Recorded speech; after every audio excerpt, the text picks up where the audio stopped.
समय अपने अंदर गहराई बने और अपने में ठहर जाएं। जी। तो जो दीदी जी का सत्संग, भैया जी आप भी जब जुड़ते हैं, मैं शब्द नहीं है कि जैसे एक मीनिंग दे दिया जिंदगी को। जैसे आपने अभी कहा डोरी, तो एक डोरी दे दी, डोरी को पकड़ के जैसे मन आत्मा में विलीन हो जाता है। जी जी जी।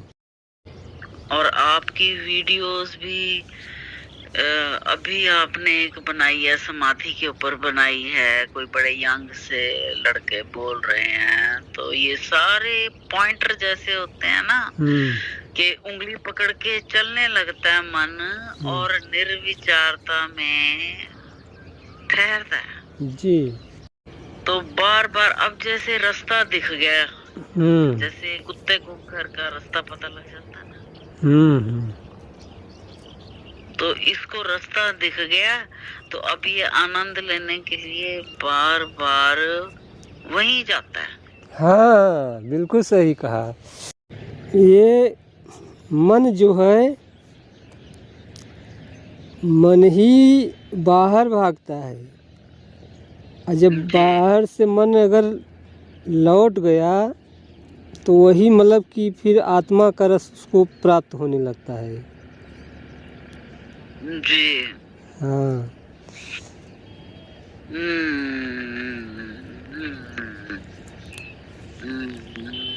अब जितने क्षण अगर वो उसमें रहेगा, जिसे मान लीजिए कि बाहर जिससे हमको दुख मिलता है उसी से हमको सुख भी मिलता है, और जिससे सुख मिलता है उसी से दुख मिलता है। आत्मा से न दुख मिलता है न सुख मिलता है। हाँ, बस एक अपनी मस्ती रहेगी, बस हो गया। उदासीनता मतलब कि जैसे, हाँ सही कह रहे हैं आप भैया जी। जैसे है ना मजेदार बात, जैसे झूला या राइट जाता है, लेफ्ट जाता है। हाँ, पर यहाँ बीच में ठहर गया। बिल्कुल सही कहा। ये मन जो है ना एकदम झूला है, यही तो झूल रहा है। कभी भूत में झूलता है, कभी भविष्य में। आपने बहुत बढ़िया उदाहरण दिया कि झूला कभी ऊपर जाता है, कभी इधर जाता है ना, तो एक भूत हो गया, एक भविष्य हो गया। अब बीच में ठहर गया यानी वर्तमान में। तो वर्तमान में ही मतलब कि वो जो चैतन्य है वर्तमान ही उसका बोध होता है। आप 2 दिन पहले परमात्मा को नहीं याद कर सकती हैं, और 2 दिन आगे परमात्मा को याद नहीं कर सकती हैं। परमात्मा को आप वर्तमान में ही आप स्मरण कर सकती हैं। परमात्मा में वर्तमान में ही रहा जा सकता है। भूत भविष्य में वर्तमान में रहा ही नहीं जा सकता है। एक ढंग से कहा जा सकता है कि वर्तमान ही परमात्मा है, भूत और भविष्य मन है। हाँ। लेकिन भैया जी, अब ये थ्योरी जैसे शब्दों के रूप में सबको पता है कि वर्तमान में ही रहा जा सकता है, वर्तमान में परमात्मा है, लेकिन मन को एक लाठी या पॉइंटर या जैसे आपने बोला डोरी, उसके बिना ये नहीं ठहरता। हाँ हाँ, हाँ। तो जी जी जी।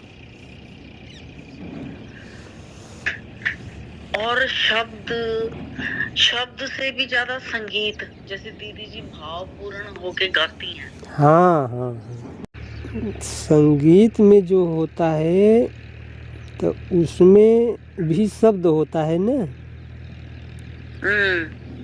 तो उसमें भी शब्द के माध्यम से शब्द ही पकड़ा जाता है, और शब्द जब पकड़ में आ गया तो बस सुनते सुनते मन उधर ही जाने लगता है। हाँ जी। अब देखिए, अब ये देखिए बाहर का है ना, बाहर से जो सत्संग होता है हम अंतर्मुखी हो सकते हैं शब्दों को सुन के। अब जब हम बाहर के शब्द नहीं सुन रहे हैं, किसी का संगीत नहीं सुन रहे हैं, किसी का प्रवचन नहीं सुन रहे हैं, तो जब हम अकेले हैं तो हमारे पास यही विधियाँ दी गई हैं, कई विधियाँ हैं, जैसे स्वर योग, नाद योग, ज्योति योग। यानी हम अगर नाद को सुनेंगे, नाद को सुनते सुनते मतलब एकदम नाद में इतना मन विलीन हो जाता है तो मन गायब हो जाता है। हाँ, तो अब देखिए आकाश की तन्मात्रा शब्द है, जो शब्द सुनाई देता है ना वो आकाश की तन्मात्रा है। तो उस शब्द को पकड़ के आप आकाशवत हो जाती हैं। आकाश अनंत है ना,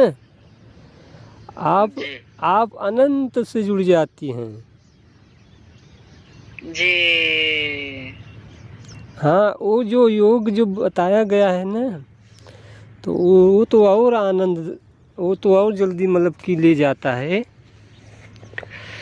और जिसे स्वर योग बताते हैं ना, स्वर योग मतलब कि आती जाती सांस को मतलब देखना जी। तो अब स्वर माने हो गया वायु, हवा। हवा आकाश में विद्यमान है, फैला हुआ है। अब जब हम माने मन जब उस हवा को पकड़ता है, उस सांस को जब पकड़ता है तो मन उस हवा में विलीन हो जाता है। वो अब विलीन हो के वो आकाश में हवा आकाश में समाहित है ना जी। तो वो जो मन है वो एकदम मान लीजिए कि हवा हो गया, अपने आप को खो दिया हवा में। हवा आकाश में मतलब कि समाहित है, आकाश में फैला हुआ है। तो फिर आप एकदम आकाशवत हो गई, फिर आप अनंत से जुड़ गई। अब ऐसी हो गई। अब तीसरी बात बताता हूँ। जैसे आप आज्ञा चक्र पे आप ज्योति देखती हैं, प्रकाश देखती हैं, तो अग्नि सर्वत्र फैली है। अग्नि यानी उष्मा। आप उस जैसे अभी हम ज्योत जला देते हैं तो ज्योत जब जलती है तो ज्योत जल के वायु में मिल जाती है, और वायु कहाँ मिल गया? आकाश में मिल गया। और फिर उसका है आकाश में, लेकिन दिखाई नहीं दे रहा है। ऐसे ही जब हम ज्योत को देखते देखते एकदम मतलब कि हम मतलब कि उष्मा हो जाते हैं, एकदम ज्योत हो जाते हैं। तो फिर मेरा यानी मन का अस्तित्व खो जाता है। यहाँ कुल मिला के मन का अस्तित्व खो जाएगा तो आप ही हो फिर अनंत आकाश, अनंत चेतन कहिए आप। हाँ, उससे एकाकार हो जाते हैं। ये सब विधियाँ हैं। चाहे आप उस विधियों को पकड़ के आप उस अनंत से जुड़ जाइए, या तो फिर उनको छोड़ के आप स्वयं के बोध में आ जाइए। स्वयं के बोध में आ जाएंगी, डायरेक्ट ये है। जिसे हम किसी को पकड़ के जाते हैं ना, या तो हम किसी को पकड़ के किसी साधन के द्वारा उस अनंत से जुड़ते हैं, या तो फिर बिना साधन के हम डायरेक्ट अनंत से जुड़ जाएं। हम वही हैं, बस सबको छोड़ दें, हम वही हैं। वही है। विधि भी गिर जाती है, विधि भी छूट जाती है, मंत्र छूट जाता है, विधि छूट जाती जी, है, बचता तो वही है। लेकिन ये भी कमाल है भैया जी कि सब अंदर ही बैठा है। हाँ, अब देखिए, अगर हम मतलब कि कुछ चीज़ को बाहर से नहीं पा सकते हैं, बाहर से जो पाएंगे मतलब वो दृश्य होगा। हाँ, वो जैसे क्षेत्र होगा। दो ही बात बताई गई है ना पूरे अपने शास्त्र में, क्षेत्र और क्षेत्रज्ञ। एक जो जाना जा रहा है, एक जो जानने वाला है। जी तो जानने वाला को हम बाहर कैसे पाएंगे? अब जिसको हम पाएंगे, किसी का शरीर पाएंगे, तो उसके जानने वाले के तो हम पा नहीं सकते हैं ना।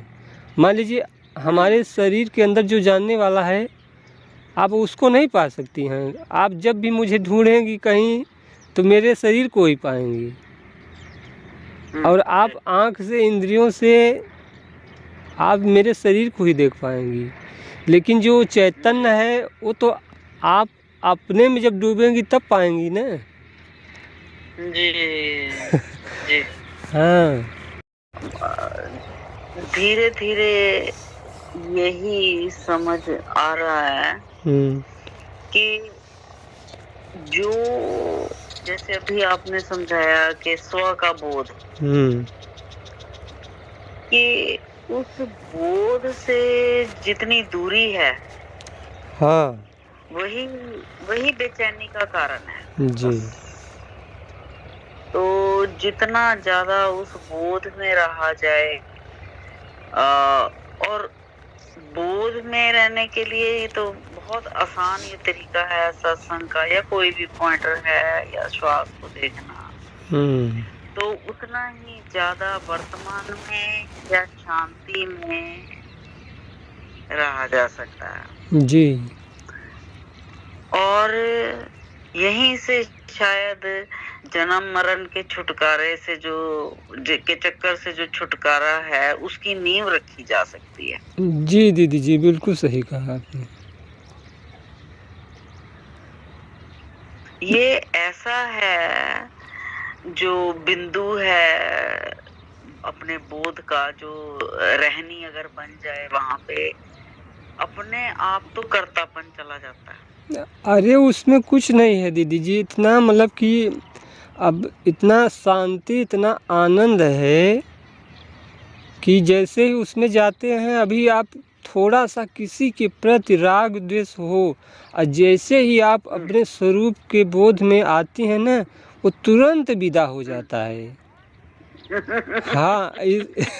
अब जो उसमें रहता है ना, वही समझ सकता है ना। शब्दों से अगर किसी को समझाएंगी तो उनको नहीं समझ में आएगा।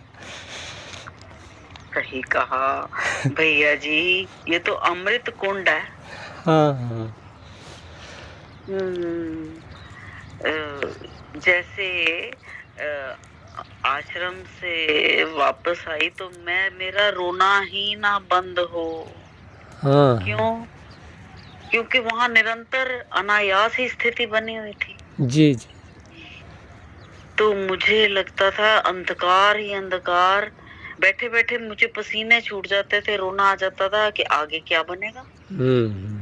क्या यही रोज रोज वही रिपीट होता रहा? जैसे भैया जी बच्चों की शादी हो गई, अब हम उनके बच्चे पालते रहे, बस यही गृहस्थी है। फिर किसी से राग द्वेष फिर जीवन में आ जाएंगे। तो ये आपने जो बोला कि उसमें ठहरते ही कोई डर, कोई राग द्वेष, इच्छा सब भस्म हो जाती हैं। जी जी।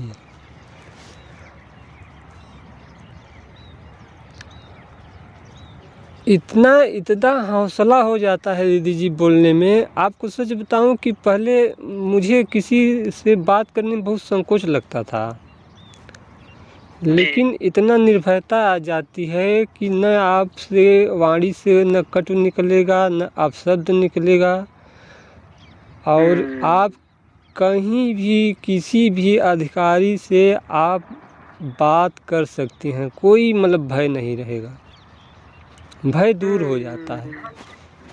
मतलब ये अहंकार नहीं रहता है, ये अहंकार उसमें तो मर जाता है।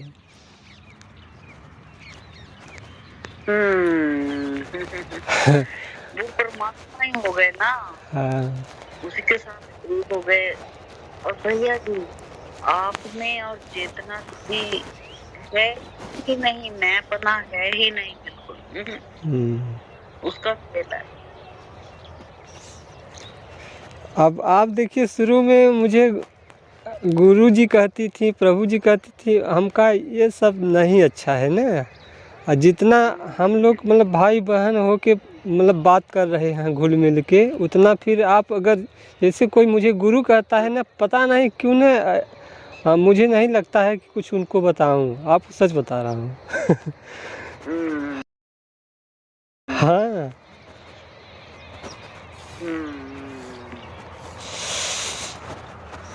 इसीलिए भैया जी आपके शब्द और दीदी के शब्द सीधे दिल में उतर जाते हैं। जैसे रोज रोज अभ्यास करने से ये स्वतः ही स्थिति बन जाएगी ना हर वक्त। हाँ हाँ। अब वो दीदी जी जो है ना, वो कम से कम 3 वर्ष हो गया लगभग उनकी है, तो मेरी मान लीजिए कि प्रतिदिन बात होती है, ऐसा कोई दिन नहीं रहता है। मान लीजिए कभी कभार हो गया कि नहीं होता है, लेकिन फिर भी हमेशा मान लीजिए कि बहुत सत्संग होता था हम उन दोनों लोग का। अच्छा जी। हाँ, अब सब आप लोग भी अब जुड़ गई हैं जब से स्वामी जी, वो ज़्यादातर लोग जुड़े मेरे से जब स्वामी जी का शरीर मतलब कि वो अस्वस्थ हो गया, तभी उसी ग्रुप में हमको जोड़ लिया गया। फिर और लोग सब मेरे से जुड़ने लगे। जी। हाँ। तो देखिए ये स्वामी जी की ब्लेसिंग्स, उनका आशीर्वाद, कैसे वो चिंगारी छोड़ गए। हाँ।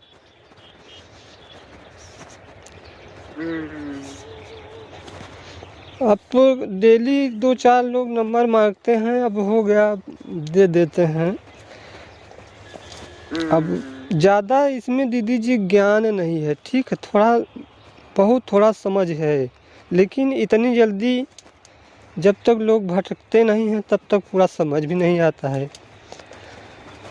अगर डायरेक्ट किसी को कह दीजिए कि आप अपने शौक के बोध में रहिए तो इतनी जल्दी मतलब कि कोई नहीं पकड़ पाएगा।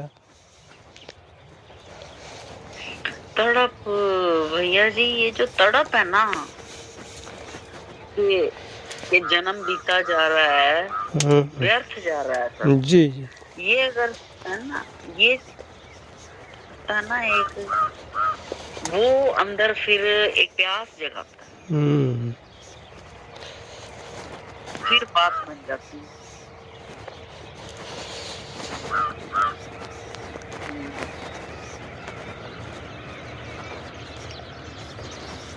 आप भी पहले की अपेक्षा अब मतलब पहले आप नहीं बताती थी कुछ, अब आपका भी अनुभव सही है। अब दूसरों को भी आप मार्गदर्शन दे सकती हैं, क्योंकि आपको पकड़ में आ गया ना। पहले ग्लिम्पसेस, पहले नजारा ही दिखा था। हाँ। दीदी जी ने और आपने पकड़वा दिया। हाँ। बहुत लोग मतलब कि इसी चीज को नहीं पकड़ पा रहे थे, और आप चाहे अब कहीं भी कोई भी शास्त्र पढ़िए दीदी जी, पूरा चीज केवल शब्दों में फर्क रहेगा। कहीं उसका नाम ब्रह्म रहेगा, कहीं उसका नाम आत्मा रहेगा। हाँ, बस यही होनेपन का। कहीं साक्षी नाम रख दिया जाएगा, कहीं दृष्टा रख दिया जाएगा। जी हाँ। ये तो है भैया जी। ये जो आप और दीदी जी रोज 2-2 घंटे का सत्संग है, उससे 24 घंटे वो स्थिति बनने लग गई। हाँ, वो बन जाती है।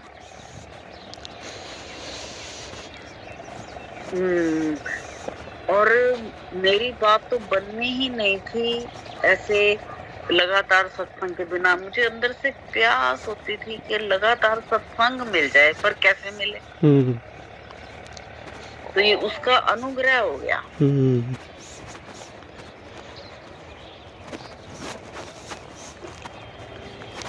कितनों का उद्धार कर रहे हो भैया जी।